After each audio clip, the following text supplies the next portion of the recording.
Brevísimo, un programa radial dedicado al relato corto, letras, autores y viajes que nos hacen soñar en pocas palabras.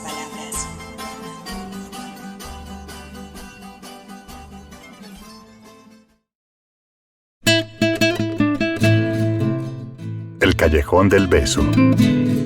Esta leyenda, típica de la ciudad de Guanajuato, cuenta que un padre receloso había separado a su hija Carmen de su enamorado. A tal punto le disgustaba el vínculo amoroso que le prometió casarla con otro hombre más rico y prestigioso que vivía fuera del país. Antes de cumplir con ello, encerró a la hija en una de las típicas casas de la ciudad que se caracterizan por encontrarse en alto y una muy cerca de la otra, divididas únicamente por un pequeño callejón.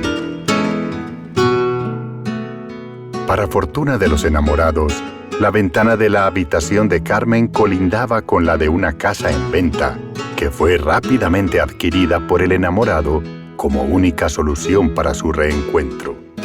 Así, los enamorados pudieron estar juntos nuevamente. Pero poco después, fueron descubiertos por el padre, quien, presa de la furia, clavó una navaja en el pecho de su hija. Su amado solo pudo darle un beso de despedida.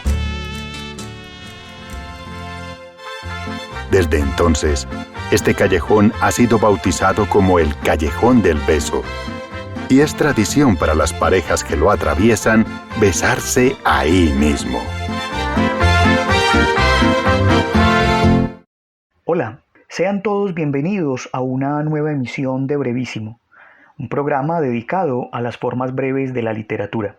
Hoy continuamos nuestro viaje literario por México. Nuestra maleta se encuentra cargada de leyendas, coplas, fábulas, minificciones y poemas. Yo soy Mauricio Montoya y le doy la bienvenida a mis compañeros de mesa, Erika Arango, Álvaro Tangarife y Andrés Correa. Escuchábamos al inicio del programa una leyenda mexicana leída y ambientada por Edwin Solórzano. Pero, ¿qué representan las leyendas en el imaginario colectivo de un pueblo? Cuando conocemos las leyendas de un pueblo es porque nos sumergimos en mucha parte de su cultura. En ellas están implícitos los intereses, el folclore, los valores o incluso los mismos miedos de sus habitantes. Los mitos y las leyendas tradicionales mexicanas vienen desde la época prehispánica y son anécdotas folclóricas que se transmiten de voz a voz y por eso no cuentan con un autor específico. Ellas son historias no confirmadas sobre sucesos naturales o sobrenaturales que nacieron en épocas y lugares reales. Eso es lo que le da cierta verosimilitud a esos relatos. En esa época, el relato oral era el método más efectivo para compartir el conocimiento sobre la historia o el origen de algunas tradiciones. En cambio, durante la época virreinal, con la llegada del catolicismo, comenzó la tradición de las leyendas sobre milagros o espectros de ultratumba, que vinieron de España. Y si las leyendas son importantes, la música también lo es. En este caso, las coplas, las cuales nos invitan a descubrir la maravillosa cartografía mexicana. Las artes en general son un producto, entre muchas otras cosas, de la subjetivación que hace el autor de su territorio y dan cuenta de las representaciones sociales que le circundan histórica y colectivamente. Por eso, en este viaje por una cartografía literaria a México, hemos decidido hacer un reconocimiento especial a las coplas, canciones que nos muestran una auténtica construcción de México. Nos hablan de su geografía real y subjetiva, de las tradiciones, la historia y valores sociales mexicanos. Los cantores retratan su entorno, cuentan su historia, para que permanezcan en la memoria y el imaginario nacional. Escuchemos ahora un ejemplo de cómo se cuenta el territorio a través de la copla y de la música. ¡Ya hagan paso a la canción! Para no saber la hora, no me gusta usar reloj. Los nacidos en Sonora piensan lo mismo que yo. Unos somos de Hermosillo, otros de Nogales son, mas todos en el Gatillo tienen puesto el corazón. ¡Ay, Sonora! ¡Tus hijos lloran! ¡Pero no de hambre! ¿Qué hubo? Me presta la vihuela y a ver si mi tierra se queda atrás y ya abran la que lleva bala.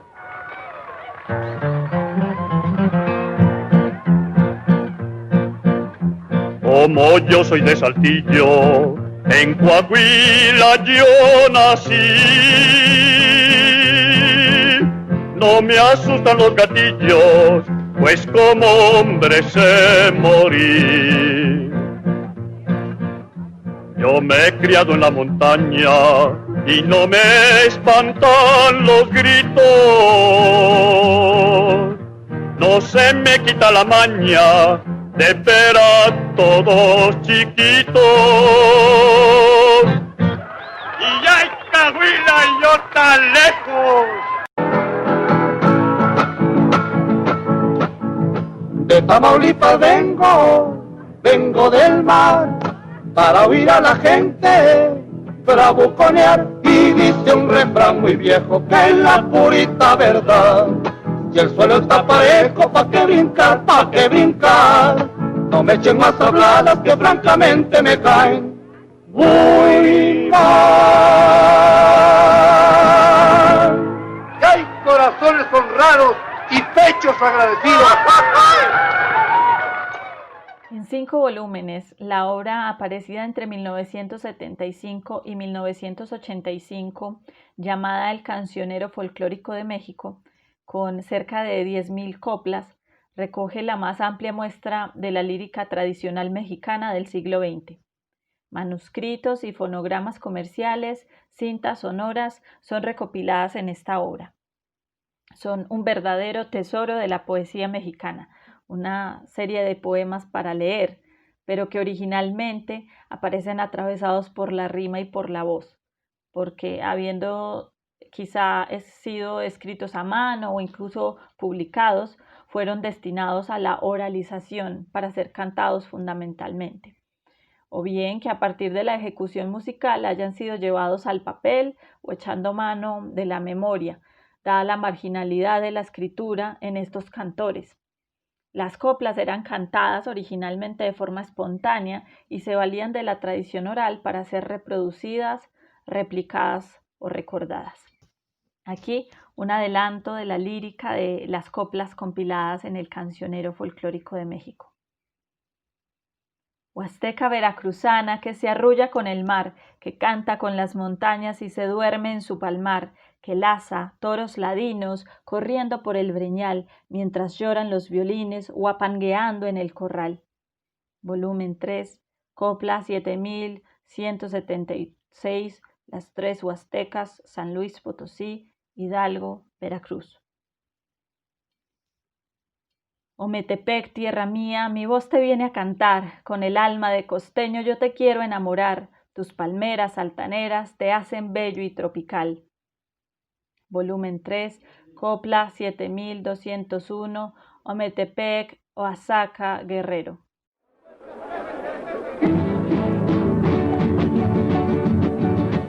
De un pueblo que no está lejos nos ha llegado hasta este lugar, un cazador de conejos más presumido que un pavo real. Si quiere llegar a viejo, un buen consejo le quiero dar, que se regrese a su pueblo porque estos aires le sientan mal.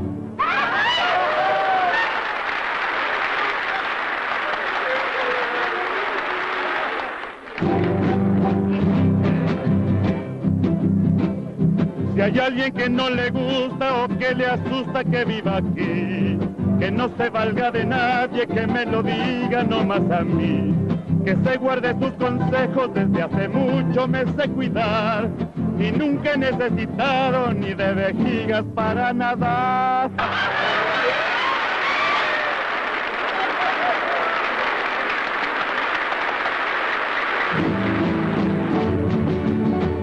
Decir la verdad no peca, pero incomoda, verdad de Dios.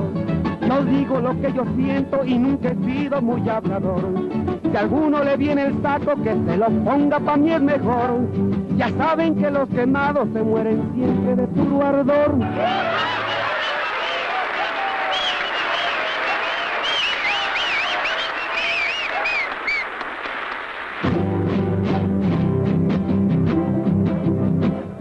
Si hay alguien que esté quemado, ni duda cabe que no soy yo. Será algún enamorado que no ha podido lograr su amor. Que pierda como los machos para que aprenda a saber perder. Y no como los borrachos que andan llorando por un querer.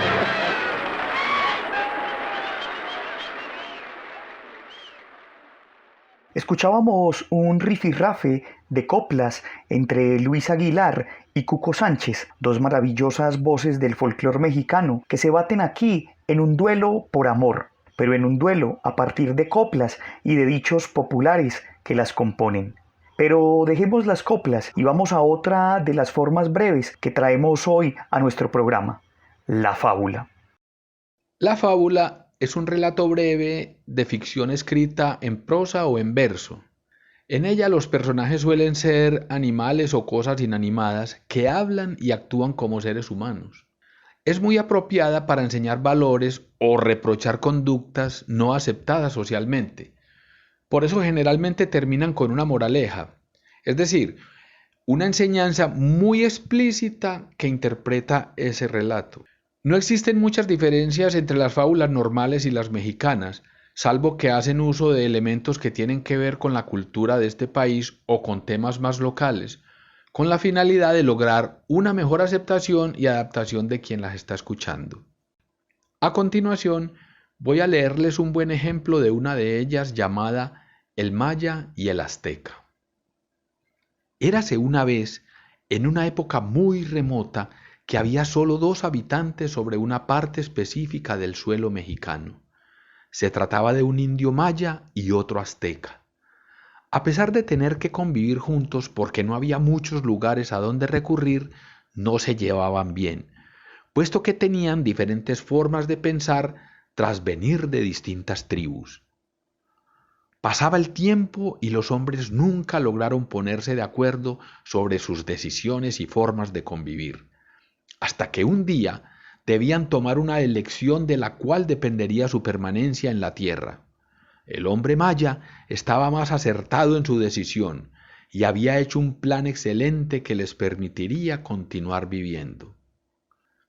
Pero la terquedad del azteca fue mucho más poderosa, negándose a hacer todo aquello que le dijera el maya, solo por ser diferente y por tener orígenes distintos a los suyos. Prefirió la muerte, en lugar de doblegarse y darle la razón que tenía el hombre maya. Moraleja: hay que aceptar a todas las personas sin importar de dónde provengan, ni el hecho de que sean o piensen diferente a nosotros. Luego de estas recreaciones literarias, demos espacio ahora a las voces de hombres y mujeres que desde la poesía y la minificción nos han nutrido históricamente con sus letras. Les hablo de figuras como Juan José Arreola, Alfonso Reyes, Alaide Fopa y Enriqueta Ochoa, a quienes conoceremos hoy gracias a nuestros compañeros. Juan José Arreola nació el 21 de septiembre de 1918 en Ciudad Guzmán, México, y falleció el 3 de diciembre de 2001 en Guadalajara. De muy joven trabajó como encuadernador con José María Silva, un pariente lejano, y posteriormente en la imprenta del Chepo Gutiérrez. Estos fueron sus primeros acercamientos al mundo editorial, las imprentas y el encuadernado fino.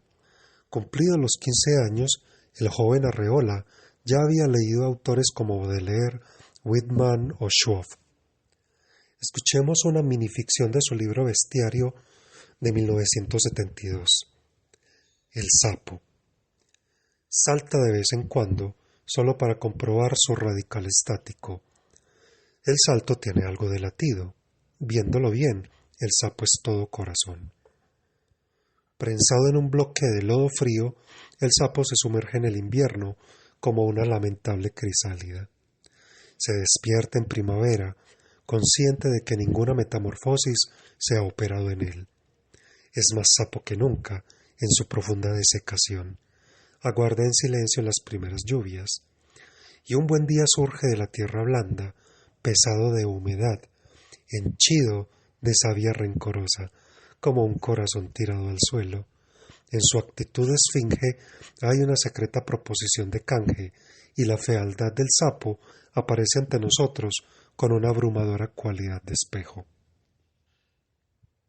Fue el ingreso en el Fondo de Cultura Económica de la mano de Antonio Alatorre lo que le proporcionó la formación que necesitaba para convertirse en escritor con mayúsculas. La corrección de pruebas, la lectura disciplinada de libros de historia universal, filosofía, economía, sociología, así como la escritura de solapas, fueron algunos instrumentos eficaces en dicha tarea. Leamos de su libro Variaciones sintácticas el siguiente cuento. Duerme vela. Un cuerpo claro se desplaza limpiamente en el cielo. Usted enciende sus motores y despega vertical. Ya en plena aceleración, corrige su trayectoria y se acopla con ella en el perigeo. Hizo un cálculo perfecto. Se trata de un cuerpo de mujer que sigue, como casi todas, una órbita elíptica. En el preciso momento en que los dos van a llegar a su apogeo, suena el despertador con retraso. ¿Qué hacer? ¿Desayunar a toda velocidad y olvidarla para siempre en la oficina? ¿O quedarse en la cama con riesgo de perder el empleo para intentar un segundo lanzamiento y cumplir su misión en el espacio? Conteste con toda sinceridad. Si acierta, le enviamos a vuelta de correo y sin costo alguno la reproducción de un cuadro que Marc Chagall ha pintado especialmente a todo color para los lectores interesados en el tema. Usted está escuchando Brevísimo, un programa para gente de pocas palabras. Alfonso Reyes Ochoa nació en Monterrey en el año de 1889, hijo de Bernardo Reyes, gobernador de Nuevo León y figura muy cercana a Porfirio Díaz. Fue un ensayista, crítico, poeta y narrador mexicano.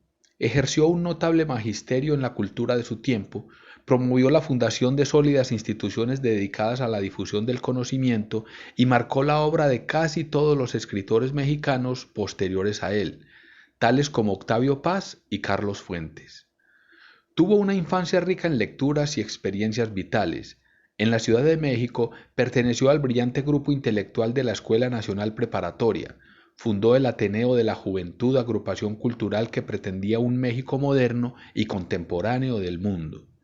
Siendo aún muy joven, concluyó la carrera de leyes y partió a Europa, hondamente afectado por el asesinato de su padre durante la etapa de la Revolución Mexicana, que marcó el fin del gobierno democrático encabezado por Francisco Madero. A consecuencia de la Primera Guerra Mundial, se trasladó a España, donde compartió trabajos y experiencias con Juan Ramón Jiménez, José Ortega y Gasset y Ramón Gómez de la Serna.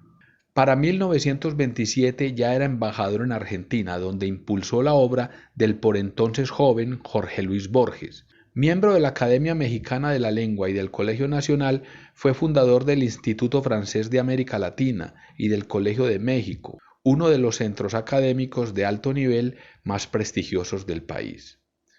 Candidato al Premio Nobel en 4 ocasiones, nunca llegó a recibirlo, pero su constante entrega a la cultura, sus aportaciones a la literatura mexicana y la calidad de su obra le valieron numerosos premios y reconocimientos públicos. Murió en 1959 en Ciudad de México, víctima de una afección cardíaca. Leeré a continuación una de sus poesías que se caracterizan por la fusión de lo culto y lo popular, la forma pulida y la idea pura de la vida. Soy la muerte, me dijo, no sabía. Soy la muerte, me dijo, no sabía que tan estrechamente me cercara, al punto de volcarme por la cara su turbadora vaharada fría. Ya no intento eludir su compañía, mis pasos sigue, transparente y clara, y desde entonces no me desampara, ni me deja de noche ni de día. Y pensar confesé que de 1000 modos quise disimularte con apodos, entre miedos y errores confundida. Mas tienes de caricia que de pena, eras alivio y te llamé cadena. Eras la muerte y te llamé la vida. El desarrollo de la literatura en México ha tenido grandes exponentes femeninos, por supuesto. En géneros como la poesía, Alaide Fopa es un ejemplo de ello. Aunque no nació en México, se exilió allí y fue el lugar en el que también tuvo posible desarrollar su obra y activismo. De madre guatemalteca y padre argentino, nació en Barcelona en 1914. Su posición política la hizo exiliar en México, como ya lo dije, por algunos años, donde ofreció la cátedra de literatura italiana en la Facultad de Filosofía y Letras de la Universidad Autónoma de México. Además de poeta, fue fundadora de la revista FEM, importante en el movimiento feminista mexicano y un referente imprescindible. En 1980 fue secuestrada y desaparecida por el gobierno del dictador Romeo Lucas García de Guatemala. Su cuerpo nunca fue encontrado. A continuación leeré uno de sus poemas. Un día. Este cielo nublado de tempestad oculta y lluvia presentida me pesa. Este aire denso y quieto que ni siquiera mueve la hoja leve del jazmín florecido me ahoga. Esta espera de algo que no llega me cansa. Quisiera estar lejos, donde nadie me conociera, nueva como la hierba fresca, ligera, sin el peso de los días muertos y libre, ir por caminos ignorados hacia un cielo abierto. Otra autora es Enriqueta Ochoa, quien fue poetisa mexicana nacida en 1928 y fallecida en 2008. Desde muy joven se entregó a las letras, a escribir y publicar decenas de libros, siendo galardonada con numerosos premios mexicanos de literatura. Entre sus principales obras se encuentra el título Las urgencias de un Dios. A continuación, leeré uno de sus poemas. Suicidio. Pienso en la fecha de mi suicidio y creo que fue en el vientre de mi madre.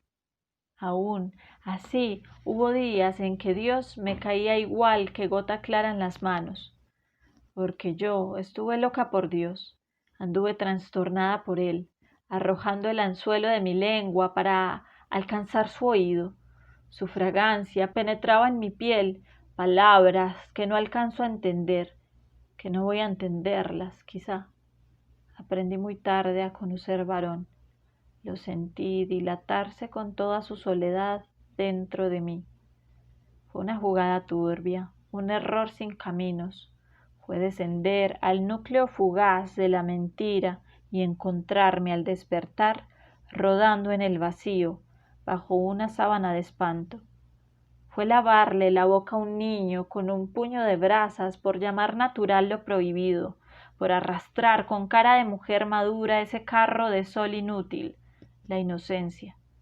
Fue arrancarte las uñas de raíz, arrastrarte, meterte en la oquedad de la miseria a bofetadas por el ojo hecho llama sombría del demonio. Usted está escuchando Brevísimo.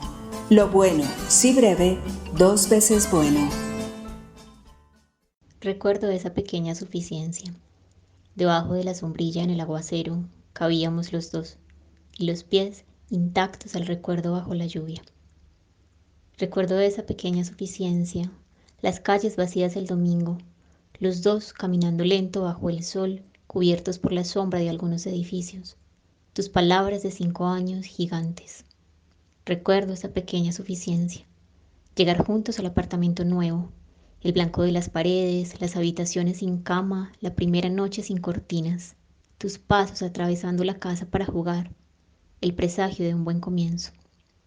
Recuerdo esa pequeña suficiencia. Los dos ya no cabemos bajo el aguacero. Alguien debe mojarse un poco.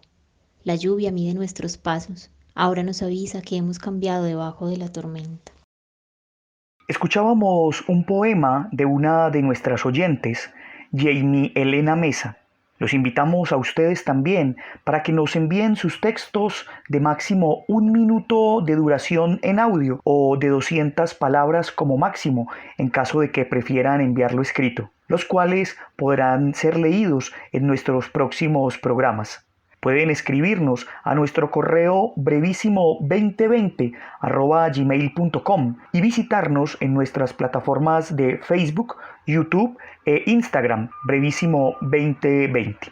Con esto entonces terminamos nuestro programa del día de hoy. Agradezco a quienes me acompañaron en la mesa. Un agradecimiento especial a Edwin Solórzano, quien desde el estudio de Voces Alas, Volamos tu Imaginación, nos aportó con una leyenda ambientada. Pueden escuchar los trabajos de Edwin en el podcast Al Aire, Crónicas, Cuentos y Relatos. Agradecemos también a la Universidad Nacional por este espacio que nos brinda, a Jorge Benjumea en el máster y a ustedes los esperamos para una nueva emisión de Brevísimo, en la que tendremos la presencia de uno de los más representativos conocedores y críticos literarios de la minificción, el mexicano Lauro Zavala. Hasta pronto.